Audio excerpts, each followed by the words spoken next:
Dalton was just about to leave for the evening. Dalton? Yes. What is it, Veronica? Would you like to spend the night here? Sure. That'd be wonderful.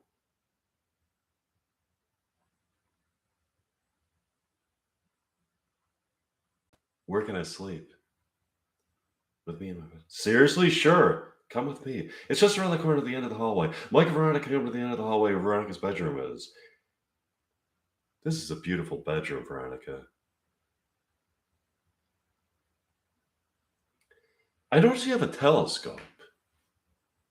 Can I have a look? Sure.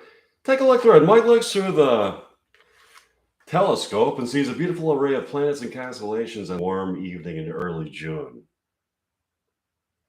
Do you see that planet to the west of Orion? I can see. Which planet is that? Which planet is it? That's planet John Q. It is? How do you know? On some nights, planet John Q, though many light years away, emits a brilliant light, enabling it to be seen by the naked human eye here on Earth. When this occurs, if you are staring right at the planet, you receive alien messages transmitted to your mind through a kind of transom that connects material reality to non-material reality in the field of thought forms. Are they in the form of words? No, it's pure thought. You receive thoughts from aliens on planet Shaniku in a kind of esoteric field where your thoughts can be sent to the aliens. That's fascinating. Is there any alien in particular that you are getting to know? There's a male alien named Kando and a female alien, oh hi external, named Isidorix. I've become acquainted with. They are in a lover's dispute. Turn around and look back at you, Veronica. Veronica turns around and sees Kando and Isidorix in back of him. They have apparently teleported to Earth and are standing there in Veronica's bedroom. Greetings, Earthlings. Hi. Wow. How did you get here so quickly? We teleported from planet John and Q. Nice bedroom. Thanks, Kando. Would you aliens like a drink or something? No, we have to get going. Kando and Isidorix teleported back to planet John and Q. Wow. So now you met Kando and Isidorix? Yeah, that was interesting. You should be with me, Veronica.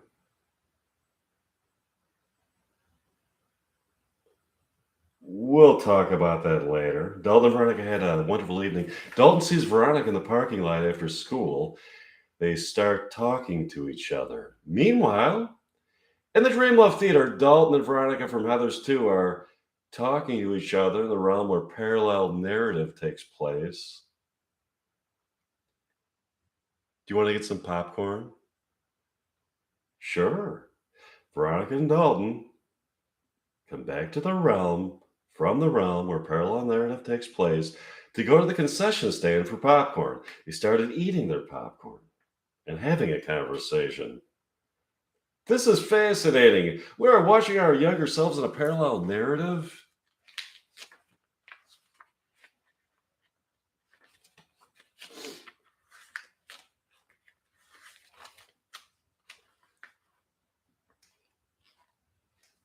To Heathers, it's amazing to see the scenes that took place that were not included in the movie.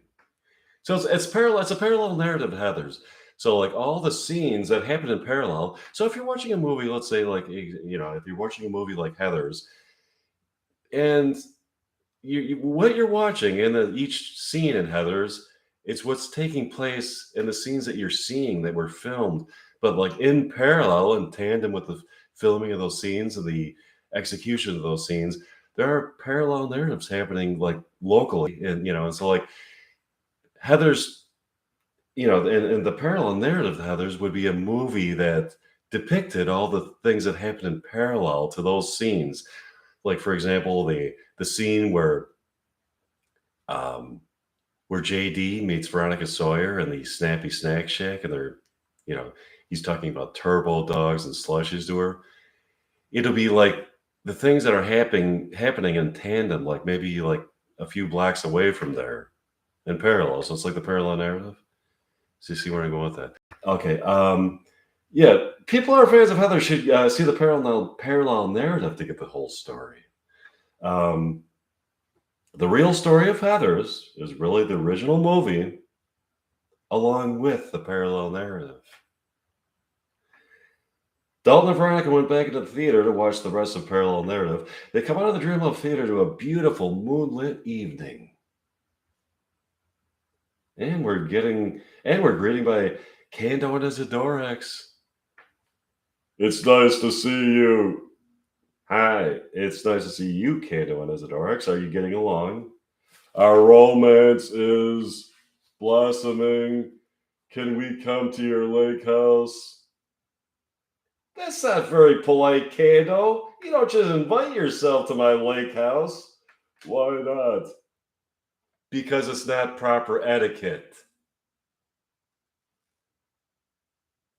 You're supposed to wait for the person to invite you.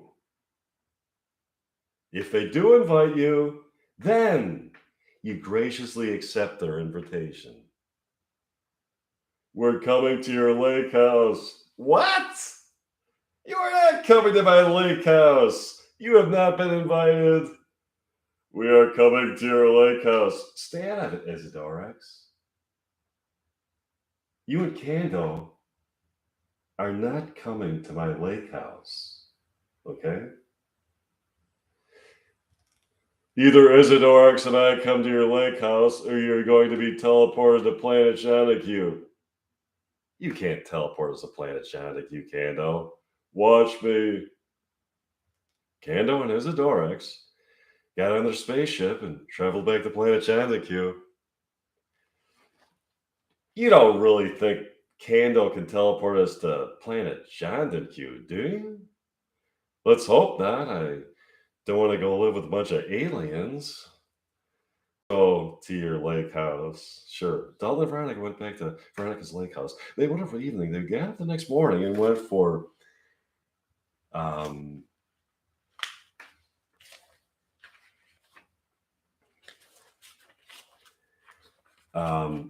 wait a minute. I think it picks up in my next notebook. Is it in the next notebook? Okay, so I gotta go to my other notebook. I'm glad I have the two people in the audience. Oh, wait a minute. No, it's in this notebook. Okay. They went for a walk along Lake Serenity as a breezy and warm morning in late June. And there was a brightness to the day that lent itself to an eternal optimism. This place is beautiful, Veronica.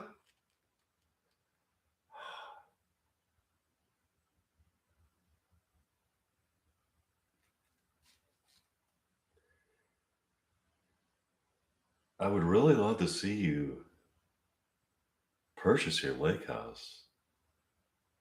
Believe me, I want to. I can't afford it.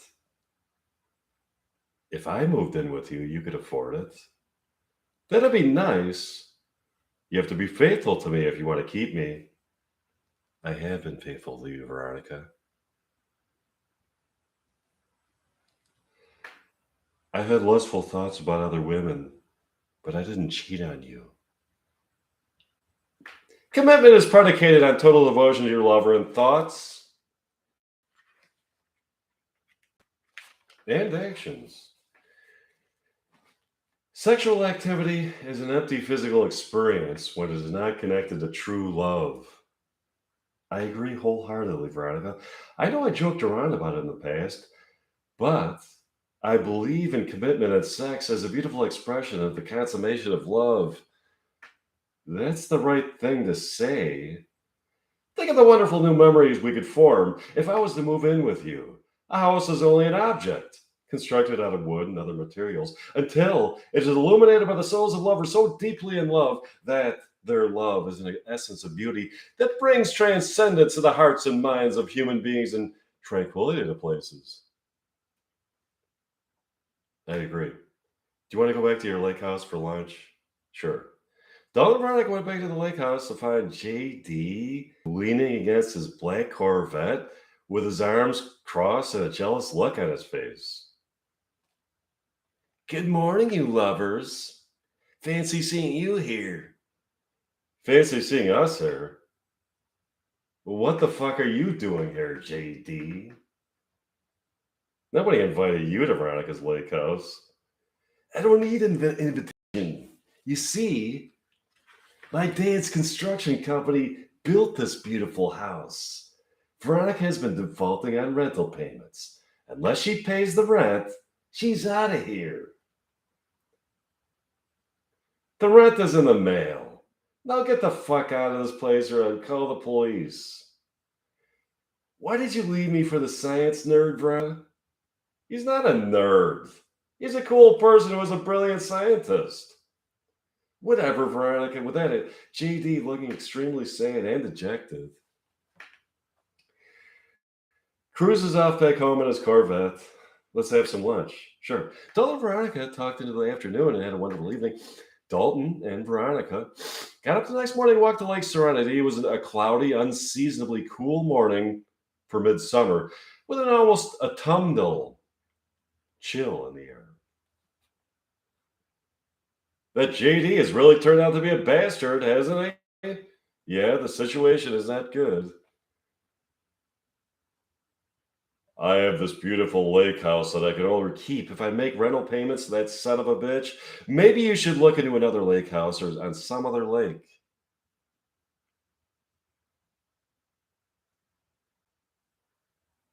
I don't like the idea of you here, not when JD's dad's construction company is involved. I have to get the other notebook out.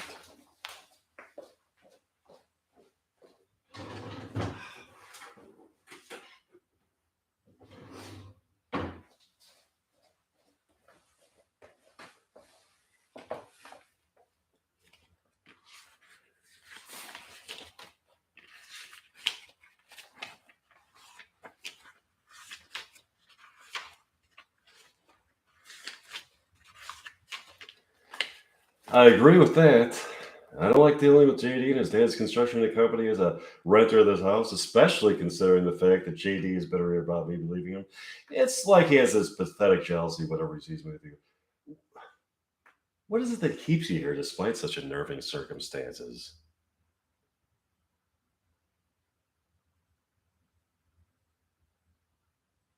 It's the house itself. I feel great in this house. This house seems to communicate with me on a subliminal level, giving me a sense of eternal pleasure and security as it illuminates my soul with the knowledge of the truth of limitless beauty as I wander through labyrinthine realms of indescribable transcendence. Really? You feel all that inside of this house? I was just looking outside the window the other day and saw a bum eating scraps of food out of your garbage can. This place gives me a feeling of being eternally disgusted by the utter depravity of a humanity that, despite having evolved sociologically or socially, economically, technologically, and intellectually, still is in a disordered state. The guy who eats my garbage, he's a friend of mine. He's a friend of yours. The guy who eats scraps of food out of your garbage. Yes, he is. First of all, why would you befriend a bum who eats your garbage? He's not a bum. Come again. He's not a bum. He most certainly is not a bum. I always thought that if you ate garbage out of garbage cans, that would seem to imply that You were a bum. Here's the difference. He eats my garbage because he likes it. He's actually a multimillionaire with a strange fascination with garbage. He's a part of a secret society of garbage eating millionaires, unbeknownst to most people, except for me, and now you, who are on a quest to find a perfect meal that they harvested from people's garbage. They compare results with each other and hold discussions about the nuances and subtleties of the garbage that they have eaten. As a matter of fact, there's a cable television station that is only available to them where they have a weekly show about different homes they ate garbage at. They tape episodes and have discussions about trash cuisine in a similar way to the show Check Please.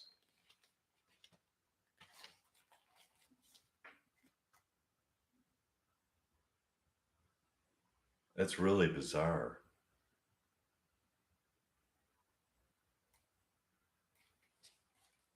How about it?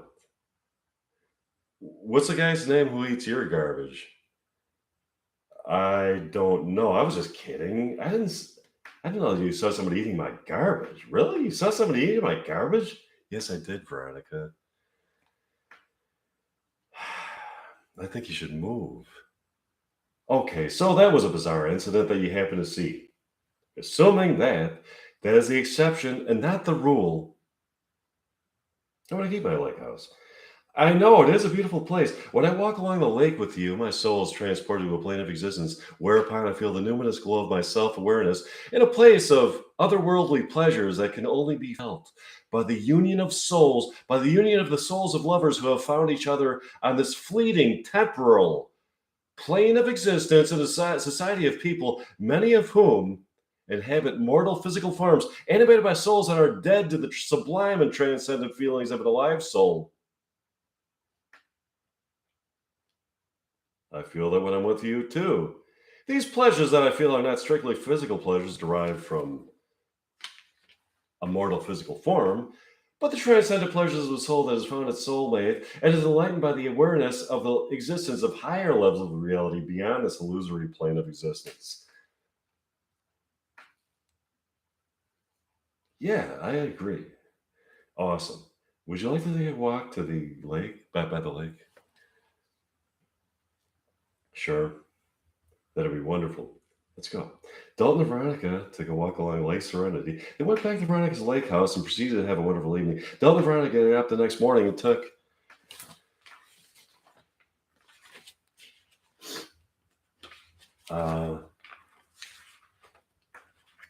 just trying to find where this continues in the zone for.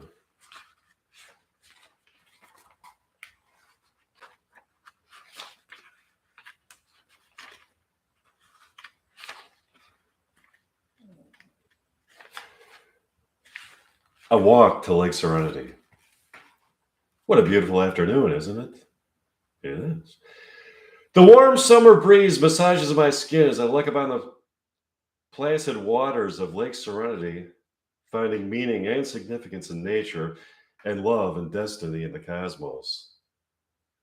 Would you like to take a walk around town? Sure. Dalton and Veronica drove into town. Look, Dalton, they're showing the original Heathers in a matinee at the Dreamlove Theater. Look, it's an enhanced version of the movie. It's titled Heathers Seen by the Eyes of Love. They walk up to the ticket booth to purchase their tickets.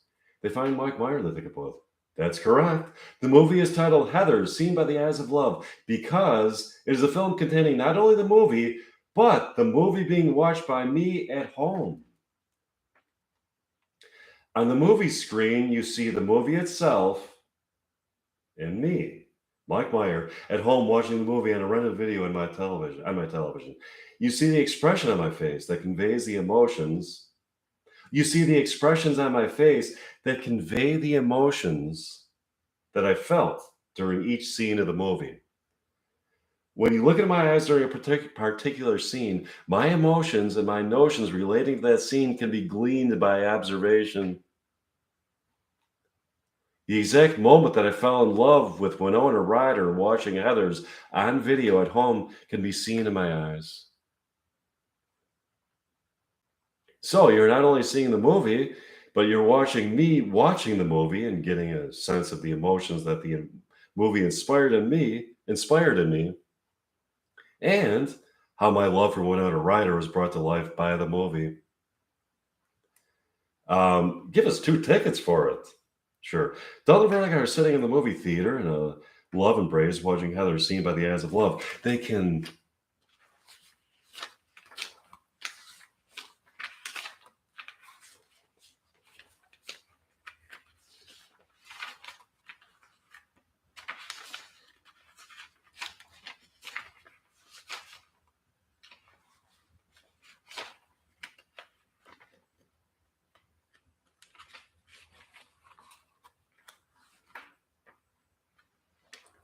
clearly see the moment that Mike Meyer fell in love with Winona Ryder by the look on his face as he is watching the movie. It seems to be such a transcendent moment for him that he has a new perspective on life, and the sublime beauty of merely being alive as a human being is given a profound meaning and significance that is bestowed upon immortal human beings.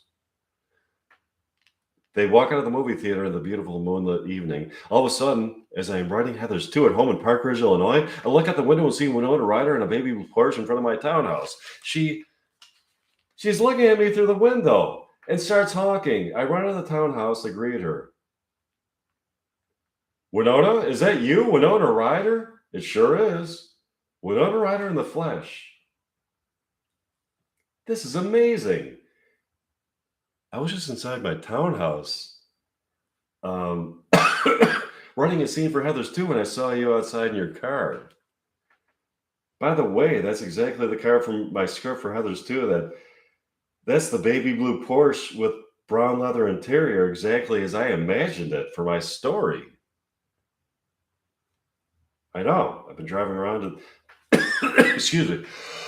I've been driving it around in Heather's 2. You've been driving it around in Heather's 2? Yeah. Your writing is so powerful that I've been projected in the realm where Heather's 2 exists. There, I met the character that I put into archetypal existence, Veronica Sawyer. I'm driving her car.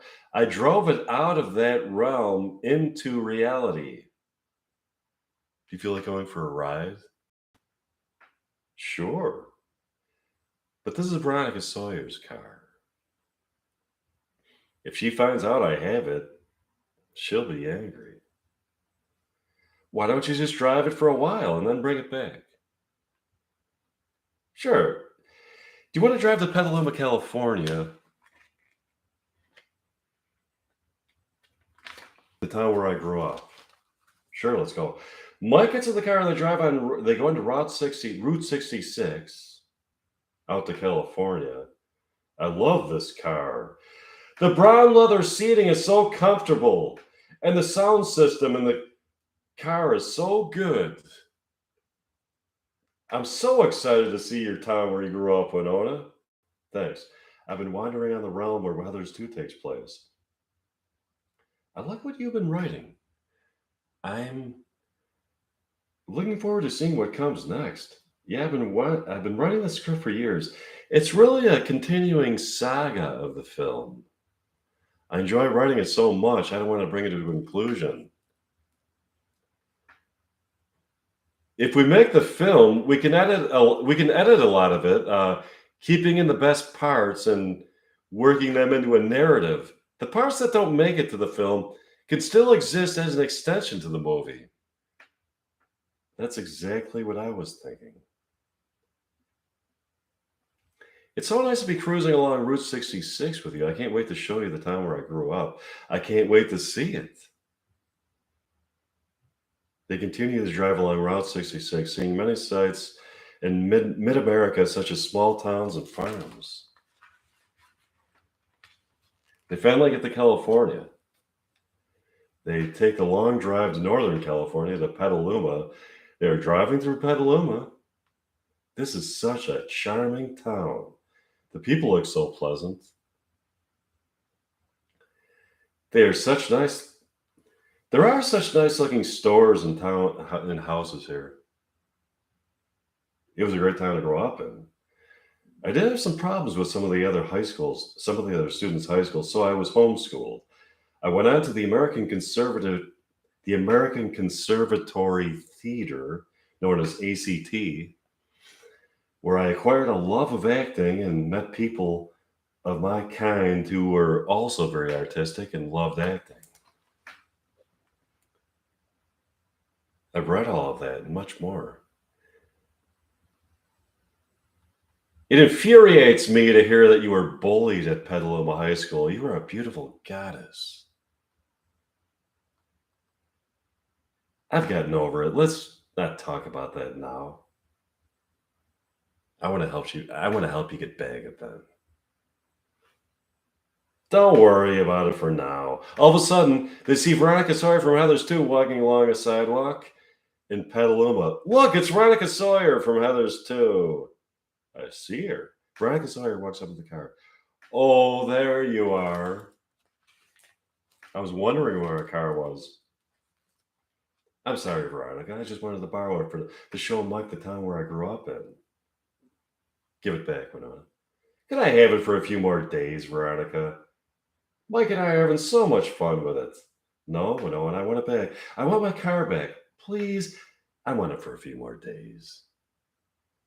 Give it back. With that, Winona ignores Veronica and drives off at a frantic pace with Mike out of town and heads for Los Angeles. We better get the fuck out of here. Yeah. Veronica Sawyer hails a cab and asks a crazy cab driver to chase after Mike and Winona, which he does. This is fucking wild. We are being chased for Veronica Sawyer. Mike Meyer and Winona Ryder are being chased in Veronica Sawyer's car from the realm where Heathers 2 takes place, here in reality by Veronica Sawyer in a taxi. It sure is. Can you write Veronica's back into the realm where Heathers 2 takes place? Yeah, but isn't it kind of fun being chased by her? Yeah, let's let it go on for a while.